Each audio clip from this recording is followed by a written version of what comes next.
السلام عليكم ورحمة الله وبركاته.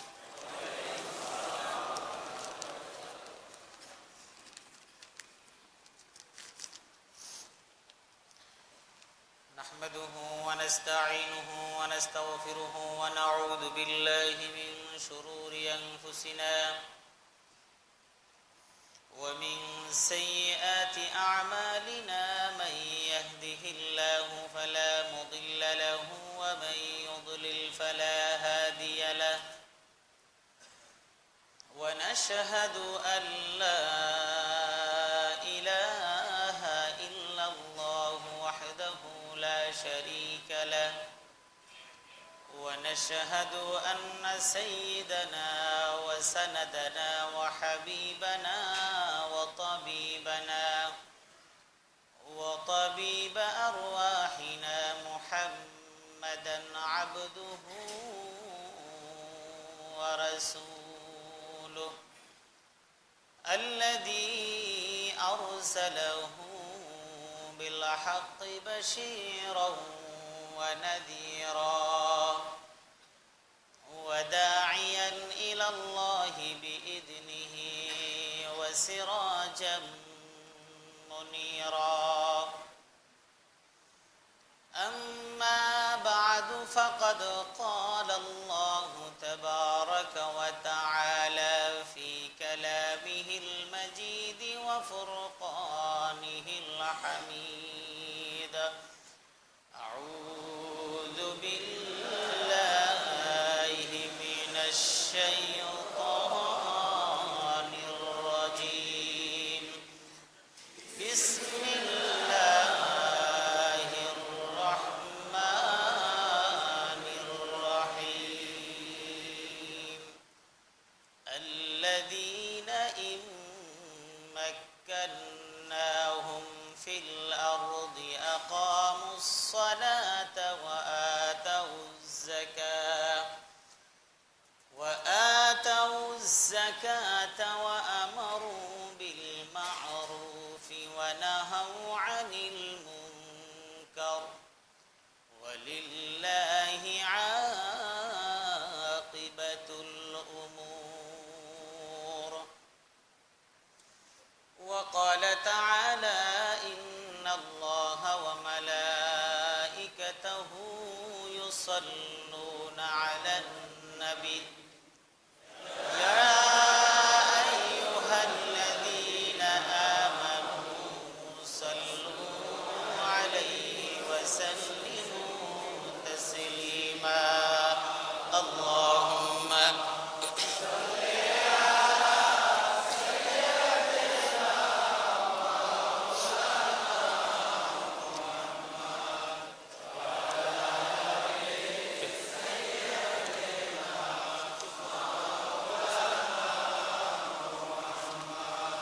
بلغ العلا بكماله كشف الدجى بجماله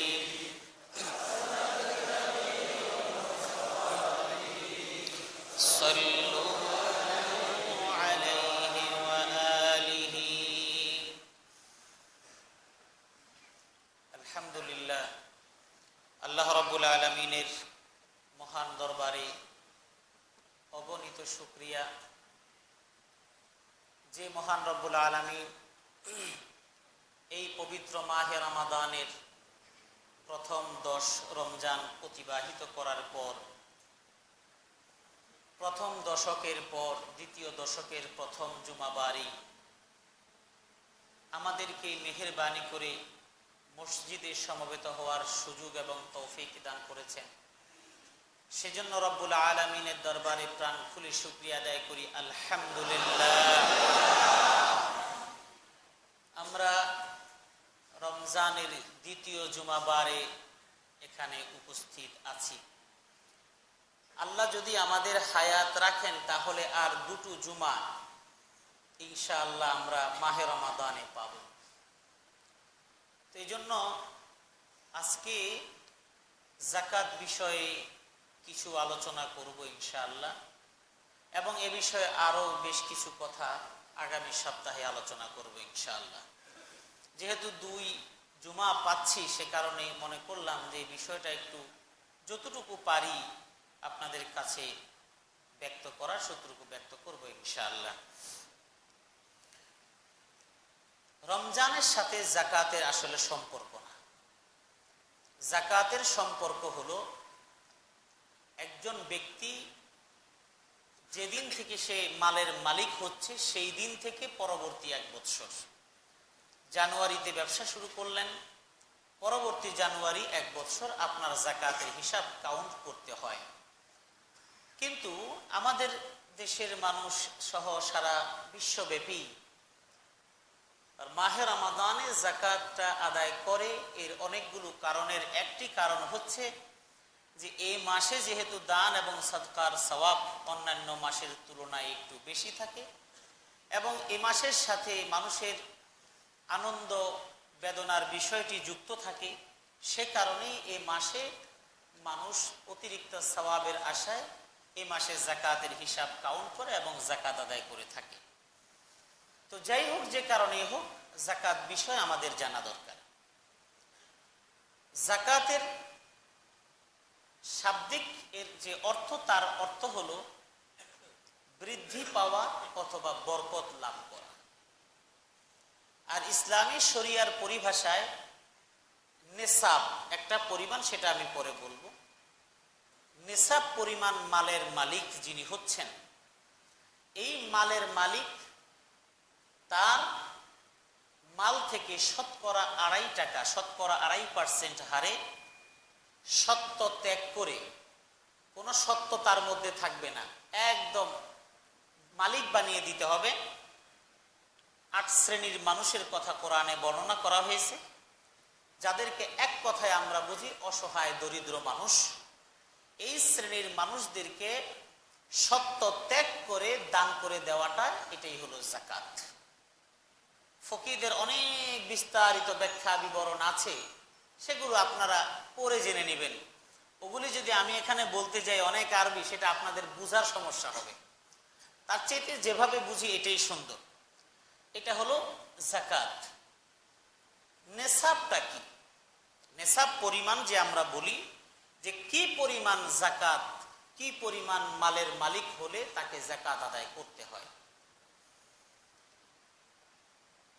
নেসাব একটা আরবি শব্দ হিসেবে বলা হয়, কিন্তু সেটাকে বাদ দিয়ে আমাদের মতো করে আমরা বোঝার যদি চেষ্টা করি, তাহলে একজন মানুষের মালিকানায় 7.5 ভরি স্বর্ণ অথবা 52.5 তোলা রৌপ্য, 7.5 ভরি স্বর্ণ অথবা 52.5 তোলা রৌপ্য, অথবা তৎপরিমাণ সম্পদ যদি তার কাছে গচ্ছিত থাকে, যেটা তার দৈনন্দিন প্রয়োজন নয়, দৈনন্দিন প্রয়োজনের বাহিরে এই পরিমাণ সম্পদ যদি কারো অলস থাকে, ডিপোজিট থাকে, পড়ে থাকে, তাহলে ওই ব্যক্তিকে টাকার মানে হিসাব করে শতকরা 2.5 টাকা করে তাকে যাকাত আদায় করতে হবে। আপনাদের মনে, অনেকের মনে অনেক প্রশ্ন জাগতেছে, আমি বলতে থাকি, দেখেন আপনাদের প্রশ্নের সমাধানগুলো আপনারা পেয়ে যান কিনা। এরপরেও যদি আপনাদের মনে কোনো প্রশ্ন থেকে থাকে, তাহলে সেগুলো আপনারা কাগজে লিখে আপনারা পরে দিয়ে দিবেন, ইনশাআল্লাহ পরবর্তীতে আমরা এই বিষয়ে কথা বলে নিব। প্রশ্ন হলো যে 7.5 ভরির স্বর্ণের ভ্যালু 52.5 তোলা রৌপ্যের ভ্যালু তো এক নয়, তাহলে এইটার সিমিলারিটি কি করে এক হলো যাকাতের বিবেচনায়? প্রথম কথা হলো, যাকাত ফরজ হয় 2য় হিজরিতে। 2য় হিজরিতে শাওয়াল মাসে যখন মাহে রমাদান ফরজ করা হয়, মাহে রমাদানের রোজা ফরজ করার পরপরই মদিনায় যাকাত ফরজ হয়। এটা হলো যাকাত ফরজ হওয়ার ইতিহাস। 2য় হিজরিতে যাকাত ফরজ হয়, এর আগে যাকাত ছিল না। ওই সময় স্বর্ণ এবং রৌপ্যের ভ্যালু একই ছিল, যে কারণে 7.5 ভরি স্বর্ণ, এটার সিমিলারিটি 52.5 তোলা রৌপ্য দিয়ে সমান সমান হয়ে গিয়েছে। সময়ের ব্যবধানে এখন স্বর্ণের ভ্যালু অনেক উপরে, রৌপ্যের ভ্যালু অনেক নিচে। এখন আমি কি করব? এ ব্যাপারে পরবর্তী যুগের ফুকাহায়ে কেরাম তারা কোরআন এবং হাদিসের মূল নীতির ভিত্তিতে গবেষণা করে সিদ্ধান্ত নিয়েছেন যে রাসূল আকরাম সাল্লাল্লাহু আলাইহি ওয়াসাল্লাম দুটো বিষয় যেহেতু বলেছেন এবং এটার সাথে আল্লাহ পাকের নির্দেশের বাহিরে আল্লাহ রসুল বলেননি, নিশ্চয়ই এর মধ্যে কিছু হেতু আছে। সেটা হলো যে এক সময় এমন হয়ে যেতে পারে যেই সময় দুইটার ভ্যালুটা চেঞ্জ হয়ে যাবে, মানুষ না বুঝলো আল্লাহ বুঝেছেন, যে কারণে দুইটার মানদণ্ড দিয়েছেন। এখন দুইটার মানদণ্ড দেওয়ার লাভটা কি? লাভ হলো যাকাতের মূলত উদ্দেশ্য হলো সমাজ থেকে দারিদ্র্য বিমোচন করা। এটা হলো মূল থিম। যাকাতের মূল উদ্দেশ্য হলো দারিদ্র্য বিমোচন করা। আমাদের দেশে সেটা হয় না, কারণ দারিদ্র্য বিমোচন তখনই হতো যখন রাষ্ট্রীয়ভাবে যাকাত আদায় করার এই প্রচলনটা চালু হতো। রাসূল সাল্লাল্লাহু আলাইহি ওয়াসাল্লামের যুগে রাষ্ট্রীয়ভাবে যাকাত উত্তোলন করা হতো।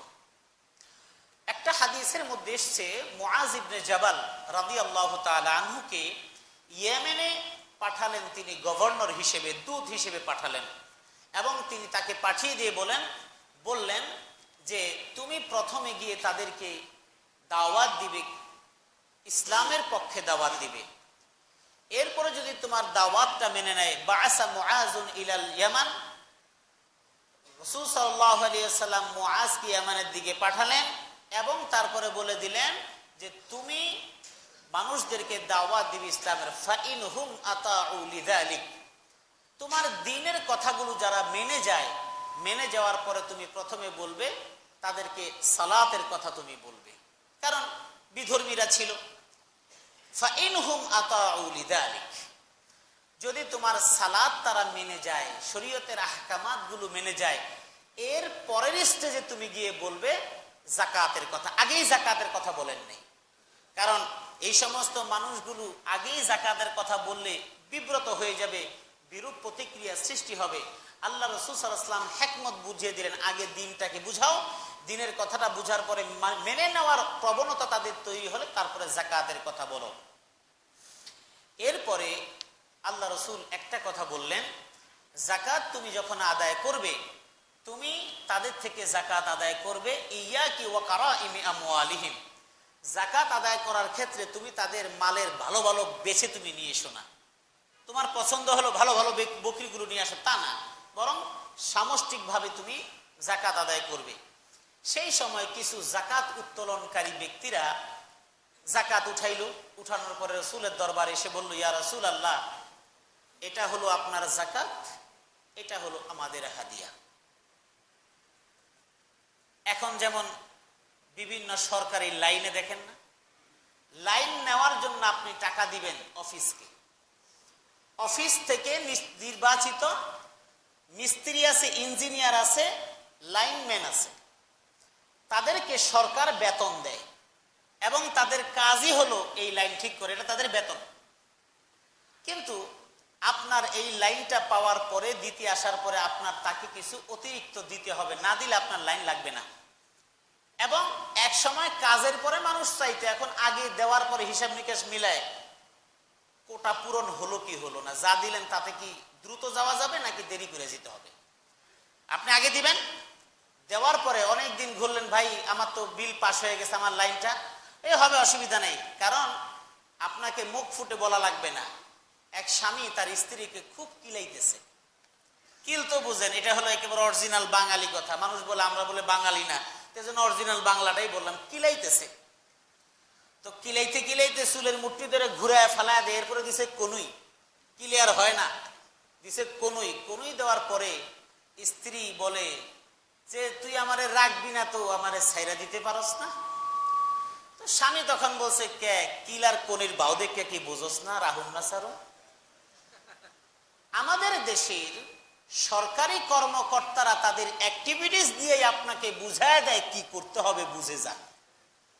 যে কারণে অফিসিয়াল আপনার কাগজপত্র পাশ হয়ে যাওয়ার পরে একজন টোকাই লেভেলের ব্যক্তির পিছে একজন ফার্স্ট লেভেলের কর্মকর্তাকে ঘুরতে হয়, ধর্ণা দিতে হয়। আর এই সমাজের নিয়মই এটা, উচ্চপদস্থ সম্মানিত ব্যক্তিদের সম্মান করার মতো জ্ঞান যাদেরকে দেয় নেই, ওই সমস্ত নিম্ন শ্রেণীর মানুষরাই তাদেরকে অবমূল্যায়ন করে, আর তারা কামনা করে আমাদেরকে শ্রদ্ধেয় মানুষগুলো সম্মান করবে। এই যখন একটা জাতির অবস্থা হবে, ওই জাতির কপালে দুর্ভাগ্য ছাড়া আর কিছুই লেখা থাকবে না। এটা কি সরকারি কর্মকর্তা বলেন আর যে কোনো জায়গায় বলেন, সব জায়গায় শুধু তেল পাওয়ার জন্য সবাই দাঁড়ায় থাকে। আমাকে আরে ছোকরা ছোকরা পোলাপান, ওরাও মনে করে আমাদেরকে মুখে সেলুট দিয়ে চলবে। আরে তোর নাকের মধ্যে টিপ দিলে এখনো দুধ পরা বন্ধ, নাকের ওই শ্লেষা পরা বন্ধ হয় নাই। নিজের মনে করে অনেক কিছু, বহুত মানুষ আছে। ওই সমস্ত চামচাগুলো দেখবেন, আপনি একজন উচ্চপদস্থ কর্মকর্তা, ঘুরতে ঘুরতে আপনার কাছে মনে হবে জীবনে বড় পাপ করেছিলাম, লেখাপড়া করে অফিসার হয়ে ওর মতো লাইনম্যান হওয়া দরকার ছিল। এরপরে আপনি তাকে মাল পানি দিবেন না, কি দরকার ছিল, এরকম করে দেখবে কি দিলেন, অথবা বাসায় গিয়ে গুনে দেখবে কি দিলেন।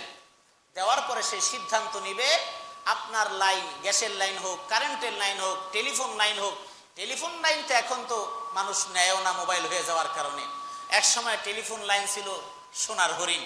ওই টেলিফোন লাইনের ব্যাপারে যারা লাইনম্যান ছিল তাদের ব্যাপারে হাজারো রকমের বক্তব্য, আমি বক্তব্য দিব না, কারণ অনেকে অনেক মন্তব্য করতে পারেন, বাদ দিলাম আমি।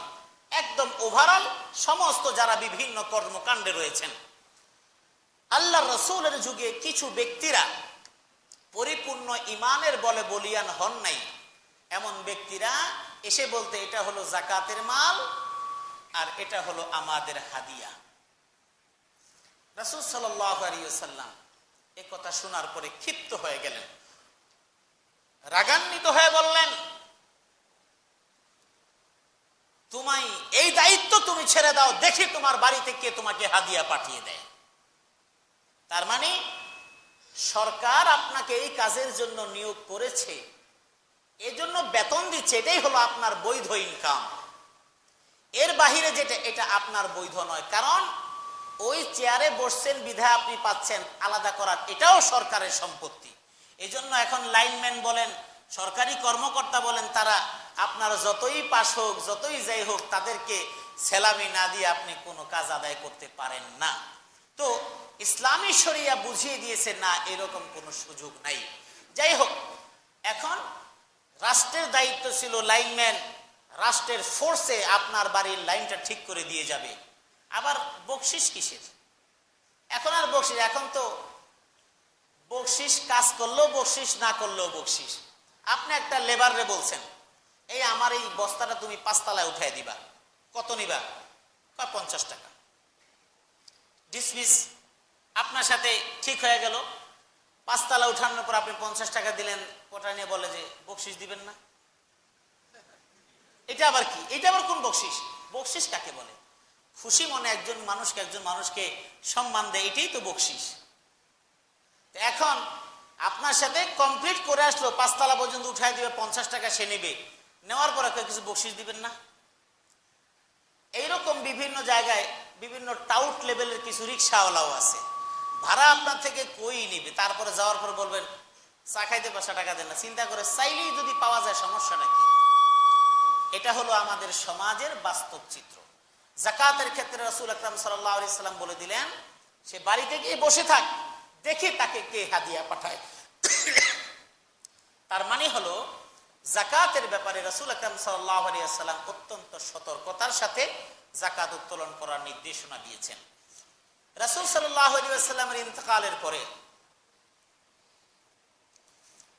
রাসূল সাল্লাল্লাহু আলাইহি ওয়াসাল্লামের ইন্তেকালের পরে আবু বকর সিদ্দিক রাদিয়াল্লাহু তাআলা আনহু ঘোষণা দিয়ে দিলেন যে লাউ আন্না ইনাকান,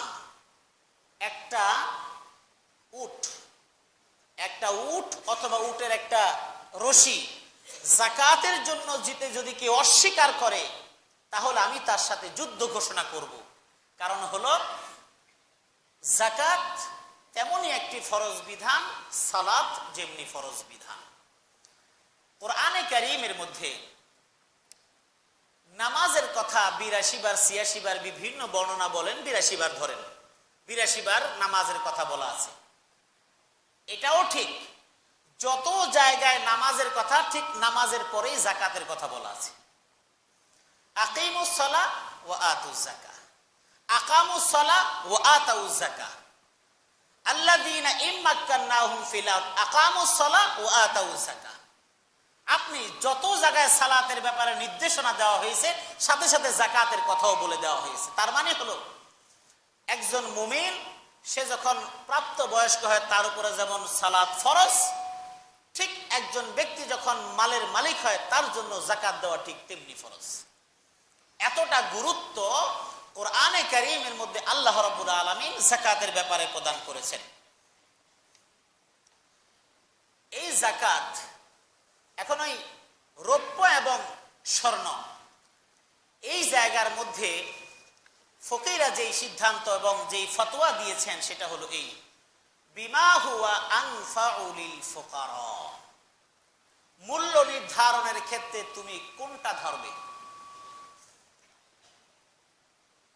বলেছেন যেই দ্রব্যের মূল্য নির্ধারণ করলে সমাজের অসহায় মানুষেরা উপকৃত হবে তার মূল্য নির্ধারণ করতে হবে। এখন যদি কারো কাছে স্বর্ণ থাকে, রৌপ্য না থাকে, তাহলে তার কাছে স্বর্ণের হিসাবটাই গ্রহণযোগ্য হবে। 7.5 ভরি হলে তখন তাকে যাকাত দিতে হবে। যদি কারো কাছে স্বর্ণ থাকে, রৌপ্য থাকে, তাহলে তার ভরিটা রৌপ্যের দিকে চলে আসবে, কারণ যেহেতু তার কাছে রৌপ্য আছে। আর যেই দ্রব্যের মূল্য নির্ধারণ করলে অসহায় মানুষগুলো উপকৃত হবে, যাকাত বের করা যাবে, 10টা মানুষ পাবে, এই হিসেবে রৌপ্যটাকে তখন নিসাব ধরতে হবে। কারো কাছে স্বর্ণও নেই, রৌপ্যও নেই, নগদ টাকা আছে, এই ক্ষেত্রে ফকিরা বলেছেন এই ক্ষেত্রে তাকে 52.5 তোলা পরিমাণ রৌপ্যের মূল্য নির্ধারণ করে জানতে হবে যে 52.5 তোলা রৌপ্যের মূল্য কত আসে। ওই পরিমাণ টাকা যদি কারো অলস পড়ে থাকে সেখান থেকেও তার যাকাত আদায় করতে হবে। ক্লিয়ার করে বুঝবেন তো। যাকাতের ব্যাপারে মাসালাগুলো শুনলেও খারাপ লাগে, মানতে আরো বেশি খারাপ লাগে। কারণ রাসূল সাল্লাল্লাহু আলাইহি ওয়াসাল্লামের একটা হাদিস আছে, ওই হাদিসের মধ্যে একটা শব্দ আছে যে শেষ জামানার উম্মতের মধ্যে কয়েকটা কাজ প্রকাশ পাবে, যেই কাজগুলো প্রকাশ পাওয়ার পরে তাদের ভিতর অশান্তি আসবে, দুর্ভিক্ষ আসবে, হাহাকার আসবে, আল্লাহর গজব আসবে, এইরকম অনেক কিছু। তার মধ্যে একটা হলো ওয়াজ যাকাতু মাগরামান, যে ওই জাতির মধ্যে যাকাতটাকে জরিমানার মতো মনে হবে, ঈশ্বর একেবারে ফালতু, না দিতে মন চায় না। এবং এখন তাই হচ্ছে। এখন যাকাতটাকে মানুষ জরিমানা মনে করে, কিন্তু জিনিসপত্র তার কাছে গচ্ছিত রাখতে খুব ভালো লাগে। আর এই যাকাতটাকে কেন দিয়ে দিলেন? এটা হলো খুয মিন আমওয়ালিহিম সাদাকাতান তুতাহহিরুহুম ওয়া তুযাক্কিহিম, আপনার আত্মার আত্মশুদ্ধিটার প্রয়োজন। ওই মানুষটাই তার নফস থেকে মালের মায়াটা ত্যাগ করতে পারে যার কাছে আল্লাহ এবং পরকালটা বেশি মূল্যায়ন হয়, মূল্যবান মনে হয়। এটা পরীক্ষা করার জন্যই যাকাত আপনাকে দিয়ে দেওয়া হয়েছে। নামাজ পড়া সহজ, মহিলাদের জন্য পর্দা অনেকের ক্ষেত্রে কষ্ট হলেও বুঝিয়ে ঠুজিয়ে একটু পর্দা রক্ষা করা সম্ভব। হজ তো ফরজ না হলেও মানুষ যায়, কারণ হজের মধ্যে দুনিয়ার প্রাপ্তি আছে। দুনিয়ার প্রাপ্তিটা কি? হজের মধ্যে দুনিয়ার প্রাপ্তি হলো হজে যাওয়ার সাথে মানুষের সামাজিক স্ট্যাটাসের ভ্যালুটা ডিপেন্ড করে অনেকাংশে। একজন হাজী সাহেব, তার মানে সে মালদার, মালদার না হলে বাইতুল্লাহ সফর করলো কেমনি? কিন্তু যাকাত দিলে এটা কেউ দেখেও না, বুঝাও যায় না, যে কারণে যাকাত মানুষ দিতে চায় না। এটার মধ্যে যদি কোনো প্রাপ্তি থাকতো, দুনিয়াবি কোনো প্রাপ্তি থাকতো, তাহলে মানুষ যাকাতও দিত। আরেকটা হলো হজ যে মানুষ করে সেটা হলো নিজে করতেছে, নিজে যাচ্ছে, নিজে ঘুরছে, নিজে খাইছে এবং নিজে প্লেনে উঠছে, সব নিজে ভোগ করেছে। অনেকেই আছে টাকার অনেক ঋণী, অনেক টাকা ঋণী, কোরবানির সময় ধার কর্জ করে হলেও তার কিন্তু দামি গরু তার চাই। কেন? এই দামি গরু কেনার মধ্যে তার প্রাপ্তি আছে, কারণ এই গোশতটা সে জবাই করলে মানুষকে খাওয়াতে পারবে, নিজেও ভোগ করতে পারবে, আর সেই সাথে সামাজিক এক স্ট্যাটাসও বজায় থাকবে যে আমি তো এবার ৮০,০০০ টাকা দামের গরু কোরবানি দিলাম আল্লাহ পাকের ইচ্ছায়। ফরজ কিন্তু একক্তও পড়ে না, ঘরেও কেউ পড়ে না, বাহিরেও কেউ পড়ে না, এই ভুল তারা কিন্তু করে না। এটা কেন করে? এই কোরবানিটা করে এই জন্য এইটার মধ্যে ভোগ আছে নিজের, এখানে প্রাপ্তির আনন্দ আছে যে আমি খাইলাম আর আমার আত্মীয় স্বজনদেরকে দিলাম, যাদেরকে দিলাম তারাও বললো পাঠাইছে অনেকগুলি গোস্ত, আর আমার পোলাপান খাইয়া টিডিং টিডিং ফাল পারলো, খুব শান্তি লাগলো। এখন আল্লাহ যদি ঘোষণা দিয়ে দিতেন যাকাতের মতো, তোমরা তোমাদের সামর্থ্য অনুযায়ী কোরবানি করবে সবচেয়ে সুন্দর পশুটি, আর এই কোরবানি করা গোশত তোমরা ভক্ষণ করিতে পারিবে না, এই সমস্ত গোশত তোমাদেরকে ফকির মিসকিনদেরকে দান করিয়া দিতে হইবে। গাবতলির হাটে বড় গরু কেউ কিনতো না, সবাই ড্রাইভার দিয়ে পাঠায় দিত, যাও তো একটা ছাগলের সাইজে গরু কিনা ওখান থেকে কাউরে দিয়ে করো, সমস্যা নেই। এর কারণ প্রাপ্তির কোনো আনন্দ নাই, নিজে ভোগ করতে পারছি না, আরেকজনকে দিব, বেশি দেওয়ার দরকারটা কি? তখন কিন্তু কোরবানিটার এখনকার মতো হতো না। আল্লাহ পাক আমাদের জন্য নিয়ামতের খাবার রেখেছেন বিধায় আমাদের জন্য বিধান করেছেন যাকাতটা যেহেতু মাল বের করে দিয়ে ফেলাইতে হয়, এটার মধ্যে কোনো কর্তৃত্ব করা চলে না, এই জন্য যাকাত মানুষ দিতে চায় না। এরপরে কাকে দিবেন না দিবেন সেগুলি পরে কথা বলছি। তো সুতরাং কারো মালিকানায় যদি কিছু স্বর্ণ থাকে কিছু রৌপ্য থাকে, তাহলে দুইটা মিলিয়ে 52.5 তোলা রৌপ্য পরিমাণ হয় কিনা সেটা আপনাকে বিবেচনা করতে হবে। কারো মালিকানায় যদি স্বর্ণ নাই রৌপ্য নাই টাকা আছে, তাহলে সেই টাকার পরিমাণ কেমন হয় সেটা আপনাকে রৌপ্যের ভ্যালু হিসেবে ধরে আপনাকে সেটার আলোকে প্রতি লাখে 2500 টাকা করে আপনাকে যাকাত আদায় করতে হবে। আলোচনা যখন আমরা করি তখন অনেক কিছুই তো আলোচনা করি, কিন্তু ইসলামের অনেক বিষয় থাকে সীমাহীন, অনেক কিছু আমরা হয়তো আলোচনা করার সুযোগও থাকে না। হয়তো আপনারা অনেকে মনে করেন হুজুর এই বিষয়টা বললে তো একটু ভালো হতো, এটা অনেক সময় বলে থাকেন। তো যদি এরকম কিছু আপনাদের রিকোয়ারমেন্ট থাকে সেটা আপনারা মনে রাখবেন, পরবর্তীতে জিজ্ঞেস করে নেবেন অথবা একটা কাগজে লিখে দিবেন, আগামী জুমাবার ইনশাআল্লাহ সেই বিষয়ে আলোচনা করে আপনাদেরকে ক্লিয়ার করে দেওয়ার চেষ্টা করব ইনশাআল্লাহ। তো এই হলো যাকাতের একটা ক্রাইটেরিয়া, এই পরিমাণ সম্পদে আপনি যাকাত আদায় করবেন। এখন আরেকটি সমস্যা, মধুর সমস্যা। মধুর সমস্যা হলো স্ত্রীর কাছে গোল্ড আছে 10 ভরি, কমায়া বললাম, স্ত্রীর কাছে গোল্ড 10 ভরি, স্বামীর ব্যবসা বাণিজ্য আছে, এখন ব্যবসা বাণিজ্যের মধ্যে কিছু ঋণও আছে। এখন স্বামী এসে বলতেছে হুজুর আমাদের তো এই স্বর্ণ আছে 10 ভরি, ব্যাংকে টাকা আছে 1,02,000, আর আমি তো এমনি ঋণী। হিসাবটা দেখবেন, স্বর্ণের মালিক স্ত্রী, 2 লক্ষ টাকা ফিক্সড ডিপোজিট, সেটাও স্ত্রীর নামে। স্বামী এসে বলতেছেন আমি তো ঋণী, যাকাত তো দেওয়া লাগবে না। তার মানে খায় দায় জব্বর মোটা হয় সামিয়া, এই সুযোগ কোনো নাই ইসলামের মধ্যে। আপনার স্ত্রীর মালিকানায় যে স্বর্ণ গয়না, তার মালিকানায় যে টাকা, এই টাকা স্বর্ণের মালিক আপনার স্ত্রী, ইন্ডিভিজুয়ালি তার যাকাতের হিসাব আলাদা হবে। আপনি ব্যবসা করেন, ব্যবসা বাণিজ্য করেন, আপনার ইন্ডিভিজুয়াল হিসাব আপনার আলাদা হবে।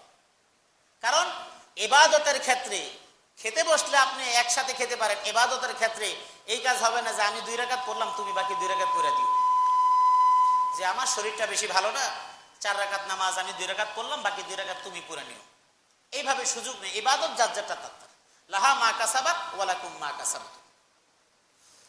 এখন আপনি ব্যবসায়ী চাকরিজীবী যেটাই হন, আপনার মালিকানায় আপনার টাকা কতটুকু আছে সেটা আপনি হিসাব করবেন। আপনার মালিকানায় যদি 7.5 ভরি পরিমাণ স্বর্ণের পরিমাণ অর্থ অথবা 52.5 তোলা পরিমাণ রৌপ্যের অর্থ আপনার মালিকানায় থাকে, তাহলে আপনার উপর যাকাত ফরজ। আপনার কাছে যদি এই পরিমাণ টাকা নাই, তাহলে আপনার উপর যাকাত নাই। এখন স্বামী গরিব, স্ত্রী অনেক ধনী, কারণ স্বামীর উপর যাকাত ফরজ হয় না, কারণ সে ঋণী। আর স্ত্রী এখন আবার 10 ভরি স্বর্ণের মালিক, সেই সাথে কয়েক লক্ষ টাকা ফিক্সড ডিপোজিটের মালিক। এই ক্ষেত্রে এখন স্বামী যদি বলে আমি তো আসলে ঋণী, কেমনি যাকাত, না, আপনারটা হিসাব ক্লিয়ার, আপনি যাকাত নাই, আপনার সম্পদ নাই। কিন্তু আপনার ঘরে তো আপনার স্ত্রী সম্পদ আছে, সুতরাং তার যাকাত আদায় করতে হবে। এখন যদি বলেন যে হুজুর তো আপনারা বলছেন যে ঋণী হইলে তো যাকাত দিতে, আমার বউ যদি আমারে দিয়ে দেয়, এটাও তো মাসালা হইতে পারে, বাংলাদেশের সবই সম্ভব। যে হুজুর ঋণগ্রস্তকে যদি যাকাত দেওয়া যায়, তাহলে আমার বউ যাকাত হিসাব করে ওই টাকাটা আমার দিয়ে দেয়, একই হলে ঘুরে ফিরে নিজেরটা নিজের মধ্যে রয়ে গেল, অসুবিধা নেই। এটা হলে তো ভালোই হয়।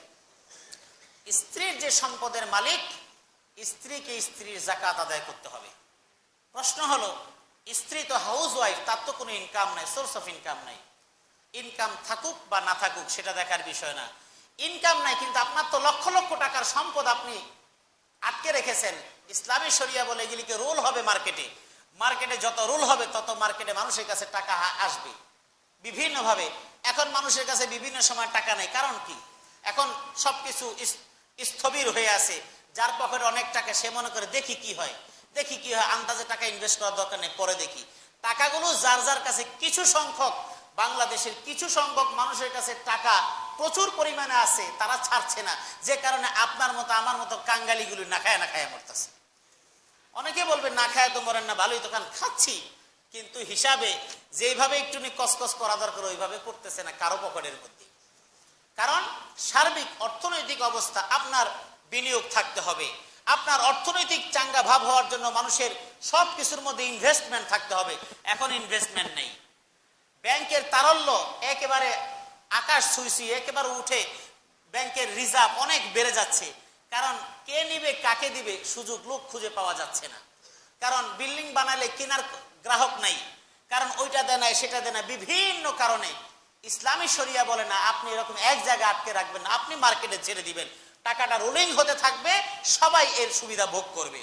তো আপনি 10 লক্ষ টাকার মালিক হয়ে বসে আছেন, আপনি বলেন আপনার ইনকাম নাই, যাকাত আপনাকে দিতে হবে। এই জন্য এই যে আপনাকে মালিক বানানো হয়েছে, এটা হলো ওয়াফি আমওয়ালিহিম হাক্কুল লিসসাইলি ওয়াল মাহরুম।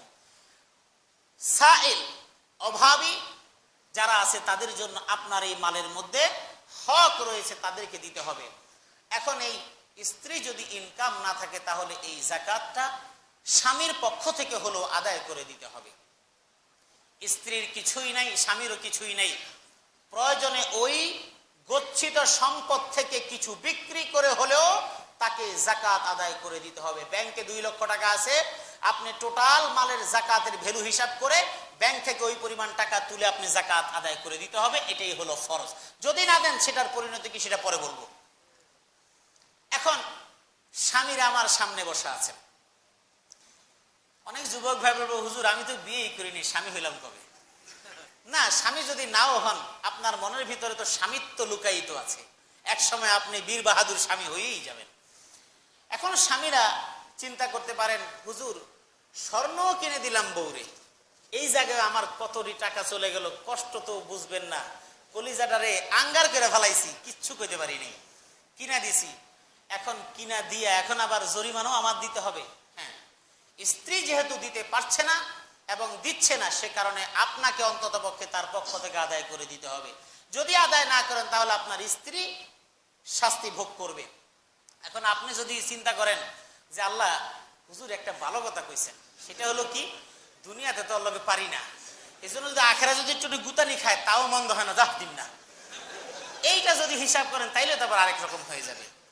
ইসলামী শরিয়া বলছে স্ত্রী যেহেতু আপনার, তার জিম্মাদারি যেহেতু আপনি নিয়েছেন এবং ইসলাম আপনার জিম্মাদারিতে আপনার স্ত্রীকে দিয়ে দিয়েছে, তার ভরণ পোষণ সবকিছু আপনার, সুতরাং সেটাও আপনাকে আদায় করতে হবে। আমি একটা কথা বরাবর বলে আবারও বলছি, সেটা হলো আপনার স্ত্রী যখন সুন্দর কাপড় পরে, এই অর্নামেন্টস গুলো সুন্দর হাতে কানে গলায় সুন্দর করে পরে যখন কোনো অনুষ্ঠানে যায়, আপনার আত্মীয় স্বজনের অনুষ্ঠানে যায়, তখন যখন দেখে এই এত সুন্দর সাজগোজ করে এত স্বর্ণ অলঙ্কার পরে, কে রে এটা? তখন বলে কেন চিনো না নাকি, এটা তো অমুকের ওয়াইফ। এটা বলার পরে কিন্তু আপনার স্ত্রীর স্ট্যাটাস দিয়ে কিন্তু আপনার স্ট্যাটাস কিন্তু ওই মহলে কিন্তু বেড়ে গেল। তার মানে আপনার স্ত্রী যদি এমন হয়, তাকে যদি এত গয়না অলঙ্কার দিয়ে থাকেন, তাহলে আপনার অবস্থা তো অনেক ভালো। সুতরাং এই সুন্দর একটা বিষয় পরিচয় যেহেতু আপনি উপভোগ করেন, তার একটা ট্যাক্সও তো আপনার দেওয়া দরকার। কারণ সে তো বলে সেটা অমুকের বউ, ওই স্বর্ণালঙ্কার পরে গেলে তো আপনারই নাম হয় যে অমুকের বউ আসছে, সুতরাং এটার একটা ট্যাক্স দিবেন না। বউ আপনার, সুতরাং যাকাতটাকেও অন্য আপনার স্ত্রী আদায় করতে না পারলে আপনাকে আদায় করে দিতে হবে। স্বামীরা তো ফেসে গেলেন। এজন্য ভাই স্বর্ণ কেনার সময় আগে যাকাতের হিসাব নিকাশ করে তারপরে কিনেন আপনি। কারণ গাড়ি যেই ব্যক্তি কিনে, গাড়ি কেনার আগে গ্যারেজের চিন্তা তাকে আগে করতে হয়। মোবাইল যে কিনবে, কেনার আগে মোবাইল ব্যবহার করতে পারবে কি পারবে না সেই চিন্তা তাকে আগে করতে হয়। জামা বানানোর আগে সে চিন্তা করে আমি জামা খুলবো কিভাবে, বুতাম কিভাবে লাগবো, এটা যখন চিন্তা করেন, সুতরাং স্বর্ণ কেনার সময়, সম্পদ পুঞ্জীভূত করার সময় চিন্তা করতে হবে জমা করলে আমাকে যাকাত আদায় করতে হবে। এটা হলো শরীয়তের মৌলিক কথা। যাকাত কারা দিবে? এটা তো স্বাভাবিকভাবে একজন সামর্থ্যবান ব্যক্তি দিবে। স্বাধীন এটা সেটা বিভিন্ন শর্ত ইসলামী ফিকহের মধ্যে আছে, ওগুলি অনেক কিছু এখন দরকার নাই, কারণ এখন সবাই স্বাধীন, কেউ গোলাম না। তো মৌলিকভাবে যার কাছে এই পরিমাণ মালের মালিক এবং আকেল বালেগ প্রাপ্তবয়স্ক, তাকে যাকাত আদায় করতে হবে। কাদেরকে দিবেন? দেওয়ার ক্ষেত্রে এর মধ্যে অনেক কথা থেকে যাচ্ছে, যেগুলি আপনাদের দরকার হয় ওগুলো আপনারা পরে লিখে পাঠিয়ে দিবেন, আমরা জবাব দিব ইনশাআল্লাহ। দিবেন কাকে? কোরআনে কারীম 8টি খাতের কথা উল্লেখ করেছে। 8টি খাতের মধ্যে খুব সংক্ষেপে বলছি। প্রথম 2টা বলছে ফকির এবং মিসকিনের কথা বলছে। ফকির বলা হয় এমন ব্যক্তি যার কাছে জীবন ধারণের জন্য ন্যূনতম ব্যবস্থাপনা তার কাছেও নাই। যেমন কারো যদি দরকার হয় 50 টাকার, তার কাছে আছে মাত্র 10 টাকা, এ হলো ফকির। মিসকিন যার দরকার 50 টাকা, তার কাছে মোটেই নেই, 1 টাকাও নেই, এ হলো মিসকিন। সহজ বাংলায় বুঝালাম। ফুকাহারা এগুলির ব্যাখ্যা দিয়েছেন বিভিন্নভাবে, ওটার সারাংশটা আমি আপনাকে বললাম। এরপরে আমাদের প্রচলিত ফকিরদেরকে দেয়া যাবে কিনা সেটা আমি পরে বলবো। এরপরে হলো ইসলামী রাষ্ট্র যদি হয় বা রাষ্ট্রের পক্ষ থেকে যদি যাকাত উত্তোলন করে তাহলে তাদেরকে দেয়া যায়, এটা এখন আমাদের নাই। ওয়াল মুআল্লাফাতি কুলুব, বিধর্মীদেরকে ইসলামের দিকে আকৃষ্ট করার জন্য যাকাতের অর্থ দেয়া, এটাও এখন বাদ। কিভাবে? রাসূলুল্লাহ সাল্লাল্লাহু আলাইহি ওয়াসাল্লামের যুগে, প্রাথমিক যুগে এই মুশরিকদেরকে যাকাতের কিছু অর্থ দেয়া হতো। পরবর্তীতে রাসূল সাল্লাল্লাহু আলাইহি ওয়াসাল্লাম দেয়া বন্ধ করে দিয়েছেন এবং নিষেধ করে দিয়েছেন। আবু সুফিয়ান এবং আরো বেশ কিছু সাহাবী তারাও দিয়েছেন, কিন্তু পরবর্তীতে দেন নাই। ইমাম আবু হানিফা, ইমাম শাফিঈ রাহিমাহুল্লাহ তাআলা, তারা এই বাস্তবতাকে পর্যবেক্ষণ করেই তারা ফতোয়া লিখেছেন, লা ইউতিল কাফিরু মিনাজ যাকাতি লা লিতালিফিন ওয়ালা লিগাইরিহি। অনেক বর্ণনা আমি ছোট্ট একটু এখানে কোট করে এনেছি, যে কোন মুশরিক, কোন কাফের, কোন বিধর্মীকে ইসলামের দিকে আকৃষ্ট অথবা যে কোনো কারণেই হোক যাকাতের অর্থ দিয়ে তাদেরকে দেয়া যাবে না, যাকাতের অর্থ তাদেরকে দেয়া যাবে না। ওয়ালাম ইউতিহিম খুলাফাউর রাশিদিন, খুলাফাউর রাশিদুন বা'দা রাসূলিল্লাহি সাল্লাল্লাহু আলাইহি ওয়াসাল্লাম। মাঝখানে অনেকগুলো কথা আছে, ওগুলো বাদে আমি শেষেরটুকু বললাম। এবং তারা সেখানে উল্লেখ করেছেন যে খুলাফায়ে রাশিদিন, ইসলামের প্রথম 4 খলিফা, এই 4 জন খলিফার কেউ রাসূলুল্লাহ সাল্লাল্লাহু আলাইহি ওয়াসাল্লামের সময়ের পরে আর কেউ কোনোদিন কোনো বিধর্মীকে যাকাতের অর্থ দেন নাই। সুতরাং যাকাতের টাকা কোনো বিধর্মীকে দেয়া যাবে না। অনেকের মনে, অতি প্রগতিশীল মানুষ, তাদের মনে এই ক্ষেত্রে খুব ভালোবাসা এবং অনেক উদারতা প্রকাশ পেয়ে যায়। তারা বলে, এটা কেমন কথা হলো, অমুসলিমদের প্রতি আমাদের কি দৃষ্টি দেওয়া উচিত না? হ্যাঁ, মানবিক সাহায্য আপনি আপনার বাড়ি থেকে এনে দেন, ইসলাম আপনাকে কখনো নিষেধ করে না। কারণ যাকাতের অর্থ এটা মুসলিমদের হক। কারণ এটা অনেক সলিমদ্দি কলিমদ্দি কত সুন্দর হ্যান্ডসাম, টাকা কামাইতে পারে না 5 পয়সা। অনেক কালো এবড়ো থাবড়ো চেহারা, লেখাপড়া কিছুই নেই, এমন করে ধৈরা বহুত কষ্টে সিগনেচার শিখছে 10 বছরে, আজকে কোটি কোটি টাকার মালিক। তার অধীনে যারা চাকরি করে তারা অনেক শিক্ষিত। আল্লাহ রাব্বুল আলামিন যদি চেহারার মাধ্যমে, সুন্দরের মাধ্যমে যদি টাকার মালিক হতো, লেখাপড়া যদি রিজিকের মাধ্যম হতো, তাহলে সব শিক্ষিত মানুষ পয়সাওয়ালা হতো, গরিবরা সব না খেয়ে থাকতো। আল্লাহ রাব্বুল আলামিন বুঝিয়ে দিলেন যে না, আসলে আমি যাকে মালিক বানাবো সে ছাড়া কোনো কিছুর যোগ্যতা বলে কেউ কোনোদিন সম্পদের মালিক হতে পারবে না। যে কারণে যিনি কর্মচারী তিনি দেখতে খুব সুন্দর, যিনি মালিক, কথার কথা কেউ মাইন্ড করবেন না। আমি একটা প্রসঙ্গ, একটা গাড়ির, মনে করেন একজন গাড়ি চালাচ্ছে, এখন যিনি গাড়ি চালাচ্ছেন তার চেহারা আর যিনি গাড়ির মালিক দেখে হিসাব মিলে না, হিসাব উল্টা হলে ভালো হতো মনে হয়। এমন বহু আছে, লাখো লাখো আছে। কিন্তু চিন্তা করা দরকার যে আমাকে ওই জায়গায় আল্লাহ বসাতে পারতেন, আমাকে আল্লাহ ওই জায়গায় না বসিয়ে আমাকে এখানে বসিয়েছেন, নিশ্চয়ই এর মধ্যে কিছু কারণ আছে। আল্লাহ রাব্বুল আলামিন কোরআনে কারীমের মধ্যে বলে দিলেন, ওয়াফি আমওয়ালিহিম হাক্কুন লিসসাইলি ওয়াল মাহরুম। তোমাকে যে আমি মালের মালিক বানিয়েছি, এটা সম্পূর্ণ টাকা কিন্তু তোমার না, সম্পূর্ণ মাল কিন্তু তোমার না। আমি ভালো মনে করেছি যে তোমার কাছে দিলে নিরাপদ, আমি এই জন্য তোমাকে মালিক বানালাম। ওয়াফি আমওয়ালিহিম হাক্কুন লিসসাইলি ওয়াল মাহরুম। অভাবী মানুষদের হক তোমার মালের মধ্যে আছে, তুমি যদি দাও তো ভালো কথা, যদি না দাও তাহলে আমি সিস্টেম করে তোমার থেকে নিয়ে নিব, সেটা আমি পরে বলবো। যদি দাও তাহলে তোমার ভালো কথা, যদি না দাও তাহলে আমি তোমার থেকে নিয়ে নিব, যে কোনো ভাবে আমি নিয়ে নিব। বহু টাকার মালিক জাকাত দেয় না, 50,000 শাড়ি কিনা বাড়ির সামনে লাইন ধরে দিয়ে দিছে, কিন্তু জাকাত হয়েছে 50 লক্ষ টাকা। শাড়ি দিছে 50,000 টাকার শাড়ি, কিন্তু জাকাত হয়েছে 50 লক্ষ টাকা। এমন বহু কোম্পানি বাংলাদেশে আছে, এটা আমি কমই বললাম, কয়েক কোটি টাকা, বহু কোটি কোটি টাকা জাকাতই হয়, কিন্তু দেয় না। আল্লাহ তাকিয়ে দেখেন, সুযোগ দেন আপনাকে। হাদিসের মধ্যে রাসূল আকরাম সাল্লাল্লাহু আলাইহি ওয়াসাল্লাম বলেছেন, মা খালাতাহু যাকাতু মালান কাত্তুন ইল্লা আহলাকাতহু। যাকাত যদি না দেয় তাহলে কি হয়? যাকাতের মালটা তো আপনার ওখানে রয়েই গেল। সেটা হলো মা খালাতাহু যাকাত, আপনি 50,000 টাকা দিয়ে দিলেন, বাকি 45 লক্ষ টাকা আপনার মূল মালের মধ্যে থেকে গেল, মিলে গেল। ইল্লা আহলাকাতহু, আল্লাহ রসুল বলছেন এই যে মালের মধ্যে রয়ে গেল, এই পুরা মালটাকে ধ্বংস করে দেওয়া হবে। ধ্বংস হয়ে যাবে কিভাবে? আমের কার্টনের মধ্যে 2টা আম পচা, ওই 2টা আম পচা যদি ফেলে না দেয় তাহলে অটোমেটিক্যালি এই পচা আমের কারণে বাকি আমগুলো দ্রুত পচে যাবে। আলুওয়ালারা আলু বিক্রি করে, যখনই যদি বস্তার মধ্যে একটা পচা আলু পায় ওটা ফেলে দেয়, কারণ এই পচা আলুটা সর্বনাশ করে ফেলবে পুরা বস্তা। আল্লাহ রাসূল সাল্লাল্লাহু আলাইহি ওয়াসাল্লাম বলেছেন, মা খালাতাহু যাকাতু মালান ইল্লা আহলাকাতহু। মালের যাকাত পরিপূর্ণভাবে দেয় নাই, মালের মধ্যে রয়ে গেছে, ধ্বংস হয়ে যাবে। ব্যবসা বাণিজ্য করতেছে খুব ফুরফুরে মেজাজে, হঠাৎ রাত 2টার সময় টেলিফোন আসলো, জাহাজ তো একটা ওই সাগরের মধ্যে ডুবে গেছে, 100 কোটি টাকার মাল শেষ। হিসাব ক্লিয়ার, তুমি যা দাও নাই তার চেয়ে বেশি। এখন নতুন করে আবার ঋণ টিন করে আবার দাঁড়াইতে আর সম্ভব না, দোয়া করে একটু ভালো।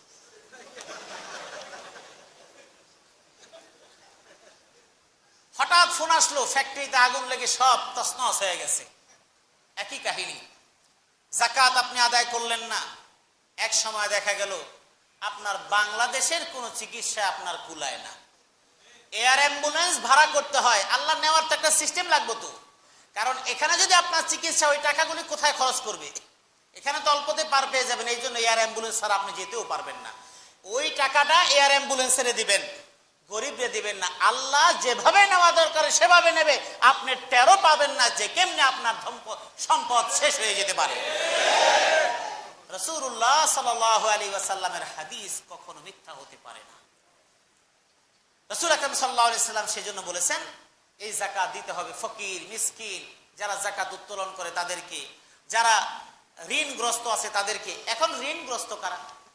আমাদের দেশের মন্ত্রীরা সবচাইতে বড় ঋণী, আমাদের দেশের সচিবরা সবচাইতে বড় ঋণী, আমাদের দেশের রাজনৈতিক নেতৃবৃন্দ সবচাইতে অসহায় হত দরিদ্র। কারণ ওনাদের চাইতে গরিব বাংলাদেশে আর একজনও নাই, মন্ত্রীদের মতো অসহায় আর একজনও নাই। কারণ গিয়ে দেখেন মন্ত্রীর কোনো সম্পত্তি নেই, কারণ ওখানকার বাড়ি ওটা হলো তার বউয়ের, ওই ওই উত্তরার যে বাড়িটা এটা হলো তার ছেলের, বনানীরটা হলো তার মেয়ের। আপনার কি?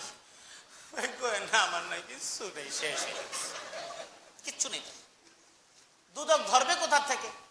দুদকের ধরার বাবারও কোনো ক্ষমতা নেই, কারণ তারা ওই রাস্তা ক্লিয়ার করেই তারা মন্ত্রণালয় চালান, তারা সচিবালয়ের সচিবগিরি করেন, বিভিন্ন কর্মকর্তারা কর্মচারীরা এই কাজ করে বেড়ান। অতীতে বহু রিপোর্ট এমন বের হয়েছে, যখন তত্ত্বাবধায়ক সরকার যখন সবার একেবারে গলা চেপে ধরছে, তখন ও স্যার আমারে ধরেন, আমার কিচ্ছু নেই, দেখেন আমার কিচ্ছু নেই, আমার পরনে হাফ প্যান্ট ফুল প্যান্ট ছাড়া আর কিচ্ছু আমার নেই। তাহলে সম্পদগুলি কার? বলে এটা হলো আমার বউয়ের। তুমি পেলে কোথায়? তোমার বউ পেলে কোথায়? কয় আমার শালি গিফট করছে। কি অবস্থা, গিফট করছে 1 কোটি টাকা দামের ফ্ল্যাট গিফট করে ফেলাইছে। হ্যাঁ, হতে পারে, কেউ কাউরে গিফট করতেই পারে। এটা হলো দুনিয়ার আদালতে আপনি মুক্তি পেতে পারেন। হ্যাঁ, আসলে এই অসহায়ত্বের কারণেই আমাদের দেশের যত ত্রাণের টিন আছে, ত্রাণের গম আছে, যত গরিবদের দুস্থ সাহায্যের যা আছে, সব কিছু আমাদের দেশের বিভিন্ন আমলারা খাইয়ে শেষ করে ফেলায়। পাবলিকের কাছ পর্যন্ত পৌঁছার সেই সৌভাগ্য মালের হয় না। রাসূল আকরাম সাল্লাল্লাহু আলাইহি ওয়াসাল্লাম সেজন্য বলেছেন, ঋণগ্রস্তদেরকে দেয়া যাবে। সেটা কেমন ঋণ? জীবন ধারণ করতে পারে না, সন্তানের খাবার দিতে পারে না, বাজার ঠিক মতো করতে পারে না, এমন ব্যক্তির ঋণ, জীবন চালাতে গিয়ে ঋণী হয়ে গিয়েছে, এমন ঋণগ্রস্ত ব্যক্তির ঋণ পরিশোধ করার জন্য যাকাতের অর্থ দিয়ে তার ঋণ পরিশোধ করা যাবে, এবং এটা উত্তম একটি কাজ। এবং এর বিভিন্ন ক্রাইটেরিয়া, এগুলি পরে আলোচনা করবো ইনশাআল্লাহ। আর ফকির এবং মিসকিনের ব্যাপারে যেটা বলা হয়েছে, আমি একটা কথা বলে শেষ করে দিব, আজকে সময় হয়ে গেছে। সেটা হলো, হাদিসের মধ্যে বুখারীর বর্ণনা এসছে যে মিসকিন কাকে বলা হয়, ফকির মিসকিন কাকে বলা হয়। লাইসাল মিসকিন আল্লাযী তারুদ্দুহুল উকলাতু ওয়াল উকলাতান ওয়ালাকিন্নাল মিসকিন আল্লাযী লাইসা লাহু গিনান ওয়া ইস্তাহি আও লা ইয়াসআলুন নাস ইলহাফা। প্রকৃত ফকির এবং মিসকিনকে, তার প্রয়োজন আছে কিন্তু মানুষের কাছে হাত পাততে লজ্জা বোধ করে, কাউকে বলতে পারে না, এই ব্যক্তি হলো ফকির বা মিসকিন। কিন্তু যাদের খাওয়ার জন্য এই ঘর ওই ঘর হাত পেতে বেড়ায়, এরা শরীয়তের দৃষ্টিতে ফকির এবং মিসকিন নয়। এটা আমাদের দেশের একটা পেশা এবং প্রফেশন, যে কারণে এখন এই পেশায় অনেকে নেমে গেছে। আবার অনেকে নিজে নামতে পারে না, আত্মসম্মানের ভয়ের জন্য কয়েকজনকে নিয়োগ করে দেয়, যে তুই এই সেন্টার প্রতিদিন আমার এত করে দিবি। কারণ আজিমপুর গুরুস্থানের সামনে শবে বরাতে 1000 থেকে শুরু করে নিয়ে 100 টাকা পর্যন্ত জাগার বিক্রি হয় এক রাতের জন্য, এবং বিভিন্ন জায়গা থেকে যখন আসে তাদেরকে এটা দিতে হয়। 1 রাত বসবে সেজন্য দিতে হয়। খায় কারা? কোনো শয়তানের কেউ আসে না তো, এই আমাদের দেশের মানুষই খায়, কেউ না কেউ খায়। যারা যখন ক্ষমতা থাকে, সেই ক্ষমতার আশ্রয় প্রশ্রয় তারাই সেটা ভোগ করে, অন্য কেউ তো ভোগ করে না। তো ভিক্ষুক বসে টাকা খায়, তার মানে হলো ভিক্ষা হলো সবচেয়ে জমজমাট ব্যবসা। একজন ভাই একদিন গল্প বললেন যে, এক বন্ধু বলতেছে যে, কিরে কেমন আছিস? কয় আছি ভালো, খারাপ না। তো কি করস? কয় 4টা গাড়ি আছে, ওই গাড়ি চলে। তো অবাক হয়ে গেল, কিরে তোর গাড়ি চলে, এত টাকার মালিক হলি কেমনে? তো তোর গাড়ি কি? কয় ভাড়ায় চলে, এই তো হাইকোর্টের সামনে থাকে। কয় অনেকদিন পরে বললো যে একটু দেখা দরকার, গিয়ে দেখাইলো যে এই যে গাড়ি, মানে ভিক্ষুকের গাড়ি। এরকম 4টা গাড়ি বানায় আমাদেরই এক মুসল্লি ভাই আমার কাছে শেয়ার করছে, হয়তো উনি আছেন শুনতেছেন, ওনারটা আমি বললাম। এই 4টা গাড়ি দেখে, এই যে 4টা গাড়ি, তাহলে এটা হলো ব্যবসা। এবং আমি আগেও একবার বলেছিলাম, সাপ্তাহিক 2000 নামক একটা পত্রিকা ছিল, এখন বন্ধ হয়ে গেছে সম্ভবত। এখানে ভিক্ষুকদের উপরে একটা রিপোর্ট করেছে। সেখানে এক ভিক্ষুকের, তার ঢাকাতে একটা বাড়ি আছে, দেশে তার বাড়ি আছে, প্রত্যেক ঈদে সে 50,000 টাকা করে দেশে বিলায়, এবং তার গাড়ি আছে, ছেলেমেয়েরা বিভিন্ন জায়গায় লেখাপড়া করে। তাকে জিজ্ঞেস করছে, দেশের মানুষ আপনাকে কি বলে জানে? বলে, দেশের মানুষ জানে যে আমি একজন শিল্পপতি। এবং তার গাড়িতে করে বিভিন্ন স্পটে, একটা মাইক্রো আছে, হাইস মাইক্রোর মধ্যে সবগুলিরে ভরার পরে এক এক স্পটে নামায় দিয়ে চলে যায়। এটার অবজারভেশনের জন্য, তদারকির জন্য, একজন মনিটরিং করার জন্য একজন লোক নিয়োগ থাকে, যে আবার কোনো ফাঁকিবাজি যেন না হয়। দিন শেষে তাদেরকে এখান থেকে তুলে নিয়ে যাওয়া হয়, সেখান থেকে ভাগ বটরা করে যা যা দেওয়া হয়। পেপার পত্রিকাগুলো ওপেন সিক্রেট এখন বর্তমানে। এই জন্য প্রফেশনাল যারা আছে তাদেরকে কখনোই দেয়া যাবে না। আমরা তো মনে করি দিলাম আর জান্নাত কিনা নিয়ে গেলাম, যে কারণে দেখবেন কোনো মন্দিরের সামনে ভিক্ষুকের ভিড় থাকে না, মসজিদগুলোর সামনে যেই পরিমাণ ভিক্ষুকের ভিড় থাকে। এবং ঢাকা শহরে কোনো সিগন্যালের মধ্যে আপনি দাঁড়াতে পারবেন না। এখন ভিক্ষার নতুন কৌশল আবিষ্কার হয়েছে, এইরকম পাঞ্জাবি পায়জামা পরিয়ে, টুপি পরিয়ে, মসজিদের রশিদ ধরিয়ে এবার নতুন করে ভিক্ষাবৃত্তি চালু করে দেওয়া হয়েছে। দেখা যায় ম্যাক্সিমাম রশিদের পিছনে কোনো মসজিদের কোনো ভূমিকা নেই, কোনো মসজিদ খুঁজেও পাওয়া যায় না। বিভিন্ন রশিদের মধ্যে মাদ্রাসা খুঁজেও পাওয়া যায় না। আমি নিজে কয়েকজনকে ধরেছি, তারপরে ধরে দৌড়, গাড়ি থেকে নেমে সোজা দৌড় দিছে। এখন আমরা মনে করি যে দিলাম আর জান্নাত কিনলে, এত সহজ জান্নাত না। আমরা মনে করি এমন করেন কেন, দিলাম তাতে কি হয়েছে? না, আপনি যে জাকাতের টাকাটা দিবেন, প্রপারলি যদি আপনি অভাবীকে না দেন, তাহলে আপনার জাকাত আদায় হবে না, জিম্মাদারি আপনার থেকে যাবে। সুতরাং জাকাত যাকে দিবেন বুঝে শুনে দিবেন। যাকে আমি জাকাত দিচ্ছি আসলে সে কতটুকু সম্পদের মালিক। অনেক ব্যক্তিকে আপনি মনে করেন গরিব, আপনি যাকাত দিয়ে দিচ্ছেন, কিন্তু খোঁজ নিয়ে দেখেছেন তার বাড়ির অবস্থা কি? ফকির এবং মিসকিনকে, যার ঘরের মধ্যে চাল কেনার পয়সা নেই তাকে আপনি যাকাত দিবেন। যার ঘরের মধ্যে বিশাল বড় ঘর আছে, ঘরের মধ্যে টেলিভিশন আছে, ঘরের মধ্যে ফ্রিজ আছে, ছেলেমেয়েরা ভালো ভালো স্কুলে পড়ালেখা করতেছে, আপনি তাদেরকে যাকাত দিয়ে, তো সস্তা যাকাত জান্নাত আপনি কিনে নিতে চান? এইভাবে আপনি জান্নাত তো কেনার প্রশ্নই ওঠে না, আপনার যাকাত আদায় হবে না। যাকাত আদায় না করার অপরাধে আপনি অপরাধী হয়ে হাসরের ময়দানে আপনি উঠবেন। এই জন্য যাকাত দেওয়ার ক্ষেত্রে সচেতন হতে হবে এবং প্রপারলি যারা অভাবী তাদেরকে খুঁজে খুঁজে যাকাত আদায় করতে হবে। এ বিষয়ে আরো গুরুত্বপূর্ণ কথা ইনশাআল্লাহ আগামী সপ্তাহে পেশ করব। আল্লাহ পাক রব্বুল আলামিন আমাদের সকলকে এর উপর আমল করার তৌফিক দান করুন, আমিন।